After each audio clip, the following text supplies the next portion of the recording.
Georgina Rodriguez ameripotiwa kuchukua hatua ya kisheria ya kuwa mzazi wa watoto watatu wakubwa wa Cristiano Ronaldo, yaani Cristiano Junior pamoja na mapacha Eva Maria na Matteo. Cristiano Junior alizaliwa mwaka 2010 wakati Eva Maria na Matteo alizaliwa mwaka 2017 kupitia surrogacy. Georgina tayari ni mama wa watoto wawili anaoshirikiana nao na Ronaldo, Alana Martina na Bella Esmeralda.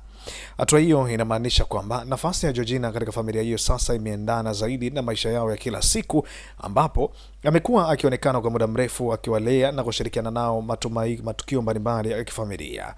Georgina alianza uhusiano wake na Ronaldo mwaka 2016 na tangu wakati huo amekuwa sehemu muhimu ya maisha ya watoto wake wote. Katika picha na matukio ya hadhara, mara nyingi ameonekana akiwatetea ama akiwatendea watoto wote kwa usawa bila kuwatofautisha kati ya watoto waliozaa na Ronaldo na wale Ronaldo waliopata kabla ya uhusiano wao.